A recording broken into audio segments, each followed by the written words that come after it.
And as usual, everyone, I'll just share a few key points at the beginning, but there's so much going on in the world at the moment. You obviously have license to ask me about anything that you want to raise. So the ball's in your side of the court, as it were. First off, it might be worth just emphasizing again, just the context we're in. We had a planning session yesterday with leaders from public sector, private sector, voluntary sector, from across, and higher education and so forth, from across the West of England area, just preparing for the economic circumstances to come, probably looking at the biggest, deepest depression in 300 years.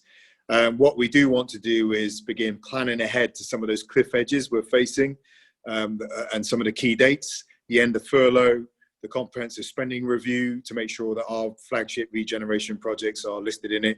But it's just worth emphasizing the sheer scale of the challenge we will be facing as a city and as a region in the years to come, and all we are doing to prepare ourselves for that, for survival, for recovery, and then hopefully for the economy to thrive at the other end.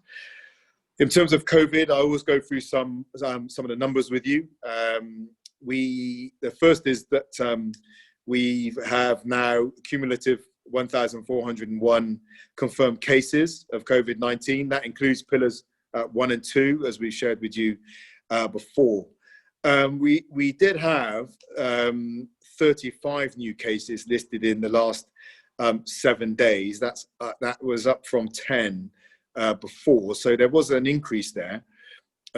What we are saying is our numbers are still low, but it is a cause for concern. We have shared before that that we should not be prematurely overconfident in our performance around COVID, because we've done well in the past, and that the threat of COVID is always there and always with us. As I said, our numbers are still low, and these have leveled off. The key thing is that when any outbreaks or any increase in numbers do come about, as we said they were always inevitable, that's always the pattern with the pandemic. You don't get one wave, you get a number. But the key thing is that we as an area have got our outbreak recovery plan in place, and that we can identify any new cases, understand what's going on, surround them, isolate them, and make sure they don't take off, which is what the team have done. But what I think we've seen is there is increased risk, because people are more mobile, they're moving around, their work, they're socializing, they're going on holiday, come back from holiday. All these things will be playing out into cases of COVID. But before listen, I'm not making any statements here, but before we go off with any spectacular headlines, it's not that there is a real bad situation here. What we have is what was inevitable, and we surround it. It just emphasizes the case that we cannot take our success for granted. Testing is going on. We had over 50,000 tests now since March. Our R rate is 0.8 to 1, between 0.8 and 1. I have also in the past given you health warnings about the R rate, because the smaller your population, the more volatile your R rate is. So it's an important number, but we have to be very careful in the way we use it. And obviously one of the issues that COVID, big challenges, we've got our children returning to school, and all the preparations in our schools for September as well. And we continue to deal with the economic fallout. I started off with the pending economic, the end of the depression coming our way. But to date, 6,326 applications for the council tax reduction scheme. That is somewhat of an indication of the impact COVID is having on the personal finances of households. But you can flip side that as well. It's another indication of the financial challenges a local authority faces when its revenue streams are impacted as well, undermining our ability to intervene within the city. £91 million worth of grants handed out to small to businesses across our patch as well. Our finance team have continued to do very well. And number of people reaching out to We Are Bristol helpline is reduced to 15 this last week. That I don't think that's an indication of reduced need. It's just an indication that those people that have needed services are getting those services now. But obviously, as ever, we remain on tap for those people that may need help and support as the as the consequences of COVID continue to play themselves out. And 244 rough sleepers housed. That was one of the big challenges about what we do with people in hotels, how we get move on accommodation. That work is well underway. As I said, 244 people housed. It's worth also sharing with you the work that's going on around clean air, because that will be coming to Cabinet. This is embargoed until later this afternoon. A fuller press release will be with you. But COVID has thrown up some very interesting, and the consequences of lockdown has thrown up some very interesting insights for us. Not least that obviously our air quality improved during COVID because of the changes to work patterns and lifestyles. And those improvements, while with more people back on the roads, obviously the levels of clean air have not stayed with us as what they were, but we have actually maintained a fair improvement in the quality of air in the city because travel patterns and work patterns have changed. And the opportunity that is now before us is that if we can maintain the best of those changes in those work patterns and lifestyles, we believe we will be able to pursue a plan to get us to compliance in the shortest possible time in a way that doesn't actually charge individual households and businesses.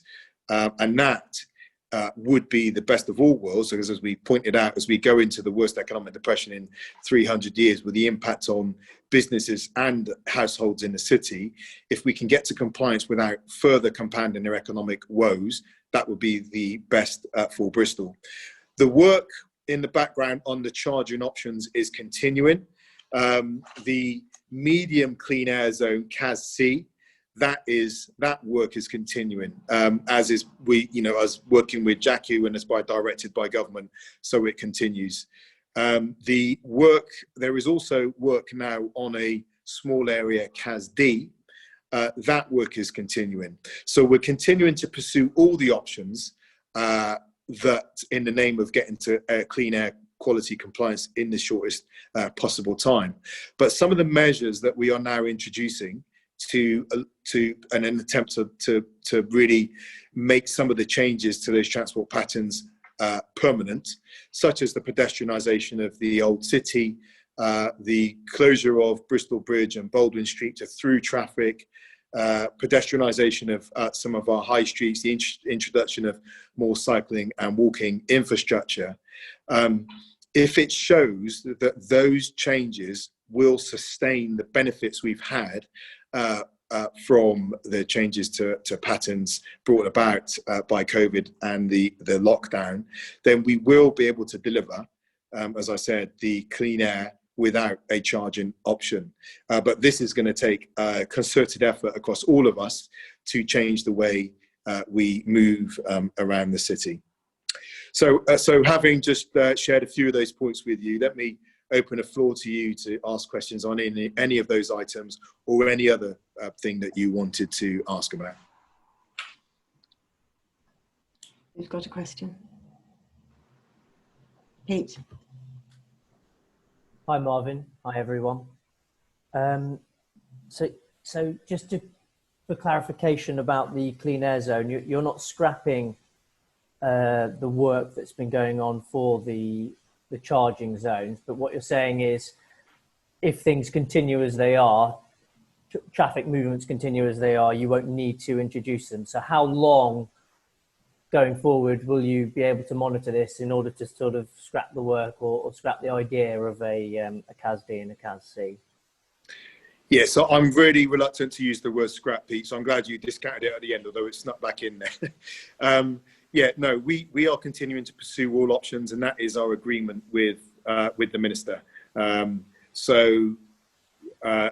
is what they require, and it's what we would want to do. So there's belt and braces going on here. The medium area CAS-C will continue to do work on. The small area CASD will continue to do the preparatory work on those. But what we will be doing is opening up the work with JACU on the other interventions we're making that will make to make sure that we're getting the evidence for what will get us to compliance in the shortest possible time. That will be the beginning of 2021 when we know what the evidence is telling us. That's right. Okay, Yeah. cool. Yeah. So it started 2021. Yeah, the modelling. It's just to say that the modelling. It would be fantastic if you could just plug the numbers into a program and it gives you the numbers straight back out. But the modelling itself takes time to work itself through, which is one of the challenges we've had. And of course, a lot of these measures haven't actually been introduced yet, which kind of brings me on to my next question about consultations. What do you make of the comments from pack butchers and sweet mart owners on St Mark's Road that they would leave the premises or could end up leaving if the pedestrianisation goes ahead? That would be devastating for St Mark's Road, wouldn't it? Yeah, but there are there's a few points of clarification needed on that, and I think there's some nuance. So, what the guys from Sweet Mart were saying was that actually it's about deliveries as well, and 14, and getting all the pallets a day they need to make their business viable. Look, we've said from the beginning, and in the pages of the press and on Radio Bristol Points West, you'll see the record that all the hits we took around clean air zones in the beginning was because we constantly were making the case to government that if you just take a two-footed approach to this without thinking about the impact on small business, the consequences will be dire. So actually, the interests of small business and household incomes are things that we've been saying from the start when government and some campaign groups were taking a very single issue approach. And we took the stripes, across our back for defending the interests. So this is absolutely in line with the approach we've taken from the very beginning. But the actual accurate understanding of what's happened is government put some money out there to bring forward, green transport offers. There was a 2-week window. If we did not take that 2-week window to apply for that money, we'd have missed out on the money. But that 2-week window is not a big window also to go out and do consultation. So what we've done is we've gone out, we've put in our application, we've indicated areas we could look at to bring about more green transport options and pedestrianisation. We've won that money. Now we're going to talk to people. Worst case scenario is that through the consultation, we find out it absolutely will not work and we don't spend the money, and then we talk to government about what we do with that. But we had to get ourselves in the game, otherwise we'd have missed the opportunity. The very worst case scenario is that we didn't apply for the money, so we didn't get anything, and then we all start talking about the need for pedestrianisation, and the city has no money to bring it about. So we had to put ourselves in the game. It's as pretty as straightforward as that. Yeah, okay. So it's very early stage on that. And just talking about, if I may, Sophie, just a couple of questions on the Jubilee Pool, talking about consultations. Do you regret the contradictory or mixed messages that's come out from Bristol City Council in the past week about Jubilee Pool? Residents and the people who use the pool are pretty upset and angry over sort of how this situation has started. Yeah, and council. So what were the contradictory messaging, Pete? Well, in the council's press statement last week, it said that a consultation was starting on closing the pool. In your personal statement yesterday, it talked about a community asset transfer, but in the consultation, which is available online, it says that the council's not recommending Jubilee Pool for a community asset transfer because it's a poor candidate. I mean, that's the very definition of a contradictory message. Well, we're looking at there's new opportunities. We found that if we can make it work, we'll make it work. There's a lot of passion around the pool, and what we're saying is actually if we could come up with a way of making it work, then actually we might even be able to support the community to run the pool. Yeah, but my point is that that's not what the council said in the first instance. Well, it said it's consulted on closing the pool, and that's why people are angry. Yeah, well, it's what I'm saying. I'm saying that we just talked about this as well. We're facing the biggest economic depression in 300 years. As a local authority, our finances have been pulled apart. We're taking a £20 million hit, at least this year, off the back of 10 years of austerity. We'd love to be able to subsidize everything, but even the operators of the pool itself are saying that, particularly with the requirements of COVID, it is actually incredibly costly to make the pool sustainable. That's the reality of it. We also have a context in which we have invested in swimming pools across the city. We have an Olympic swimming pool, top quality, 1.5 miles away. That's not best for people who would like to have the pool on the doorstep. I understand that. But we do have an Olympic quality swimming pool that we've invested in 1.5 miles away. It's part of a city offer. And as we look at all options, working with the community is one of those options, and we want to open that door. Okay, and just a final question on the money, because you raised it. I mean, £260,000 is the figure that's quoted. I mean, the people that sort of are campaigning and use the pool are sceptical about that figure. So I was just wondering if the £260,000 needed for repairs is going to be publicly available to look at and scrutinise. But also, I'd just be interested to know your thoughts on whether you think that's a lot of money. By my calculations, it makes up 0.1% of the City Council's capital budget. That's peanuts. Well, it's a lot of money. Well, it's about where you the context in which you put it in. If it is peanuts in terms of adult social care, for example, or other capital programs like the redevelopment of our Temple Meads train station and some of the work we're doing on housing. But when you look at the area in which we're spending in very local community assets for specific sections of the population, it does become big. Yeah, you know the benefits to people's sort of physical and mental well-being that having a swimming pool that has. And when you put it in that context, it again is a very low amount of money.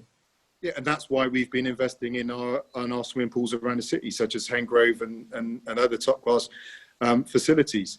You know, it's a challenging time. We can write a list of 1,001 things we'd like to do, but we can't do 1,001 things, and we do have to make decisions about what we spend our money on. £250,000 in the broad scheme compared to other schemes is not going to be much, but in terms of very local assets, it is a lot of money. That's all from me. Thank you. Okay, thank you. Amanda, you've got a question?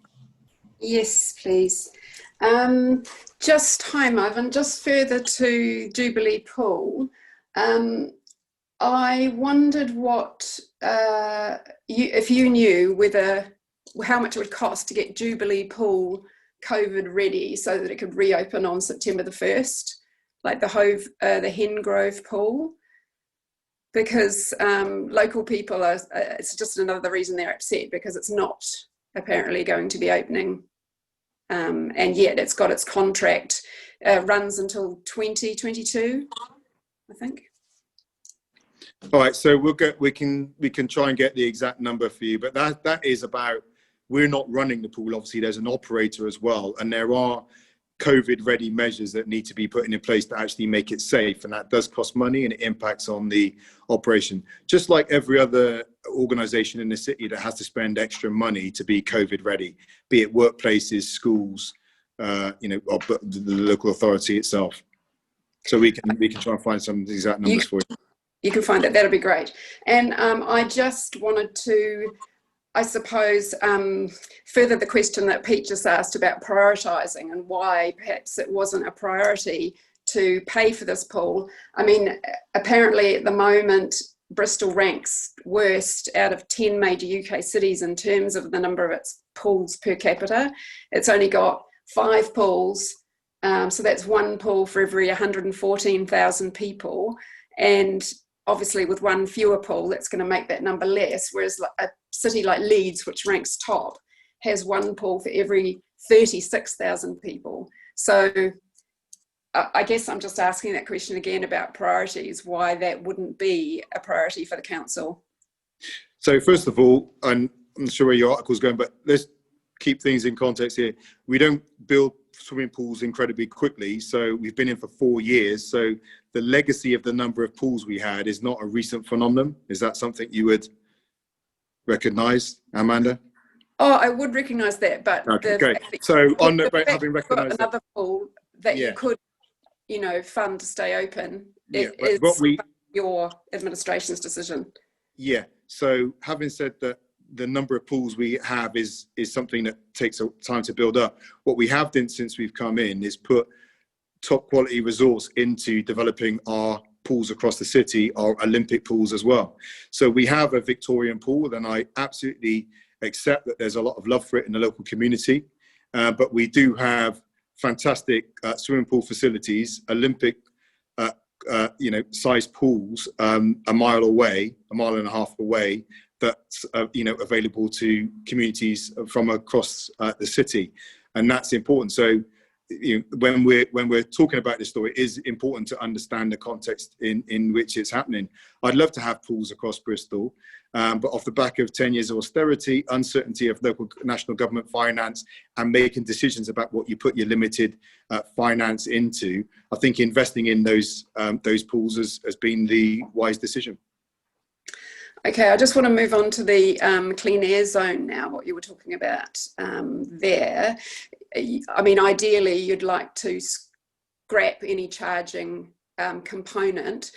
I just want to clarify, when you say that you'd like to not have to charge households, are you talking about the inner city area that was originally proposed for the diesel, well, is still proposed to put a diesel ban in place?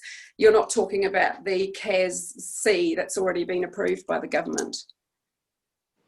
Yeah, I'm really careful. I mean, I know we can be sometimes a bit loose with our words because it generates, but scrapping this, scrapping that, that's not what we're about. We're pursuing all the options that will get us to compliance in the shortest possible time. Some of those options include charging households and charging businesses with non-compliant vehicles. But there is now an option that changes the way people move around Bristol, that includes, say, the pedestrianisation of the old city and the closure of Bristol Bridge and Baldwin Street to through traffic. Also is tied to the introduction of a new bus route. So it's actually tied to the movement of people onto public transport that gives us such benefit that it cleans up our air in those really challenging areas and allows us to lock in that benefit. If we can do that, it does not require us to have those charging measures. And by charging, it means charging. I mean, I don't know, when you say inner city, is that a specific, is that kind of a yeah, I guess what I'm talking about. I've seen that online, and when people talk about me in inner city, it's generally there's a kind of a subtle association been going on. So I hope you're not making that. Sorry, what are you talking about? What are you inferring? Okay, I hope it's not that. So no, it's all cars. The CAS is about all non-compliant vehicles. The CAS D includes private cars. The CAS C does not include private cars, non-compliant vehicles. Yeah, sorry. My question was basically, when you're talking about potentially, obviously, not wanting to charge anybody by the sounds of it, householders, businesses, are you talking about the entire charging area at the moment, which has been approved by the government, the medium-sized CAS C? When you say approved by government, central... what do you mean, Amanda? Pardon? When you say it's been approved by government, what do you mean? I mean that you've got the go-ahead from government to implement the medium-sized CAS C, and which is your administration has already approved the money for putting those measures in place. But what's left to decide is how are you going to treat the area that was originally set aside for the diesel ban. I think maybe you've got a few things out of kilter yet, because we haven't put in a full business case yet. What we need to do is continue with the work to prepare for them, to bring the full business case account. So we're certainly not at any final points. So it's important to be on top of that. Just a bit of subtle detail. But if it's not charging, it's not charging. We've not looked to discriminate between inner city and outer city. That's not something we can do. It's compliant and non-compliant vehicles, private cars or not private cars, commercial vehicles or not non-commercial vehicles. Okay, thank you. Right, any more questions? Ellie. Hi everyone.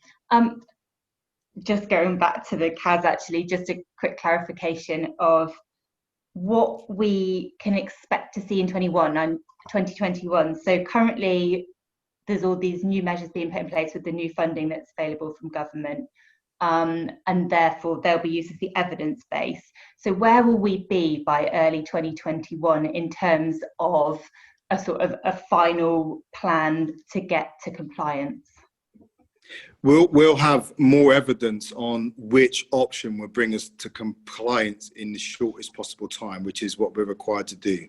Is it a medium area CAS C? Is it a small area CAS D?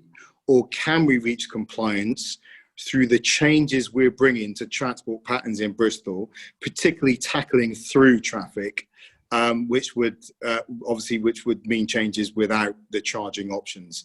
What we need to do is build the evidence. So the work that our team are doing with JACU now is building the evidence as to what will bring us to compliance in the shortest possible time. It's all about the data. And so come January 2021, once that evidence is being gathered, will that then be put to the government and say this is to be signed off as our final plan? Yeah, but I mean, the intention is not to squirrel away in Bristol and build a bunch of evidence and then suddenly present it to government. The point is to work with JACU throughout the coming months, okay, to make sure that we got a proper understanding together and the evidence that's being gathered is robust and acceptable. And we'll have further information on that coming later today anyway. Yeah, and I mean, it's going to be an ongoing piece of work, particularly as we continue to roll out the cycling routes, walking routes, pedestrianisation, across Bristol. We'll be learning lots about our abilities to sustain the current changes to the way people move as we go through the months ahead. Okay, thank you. I think that's all from me for the moment. Thanks very much. Okay, thank you, Ellie. Any further questions from anyone? Anything on the end of furlough and the coming economic depression?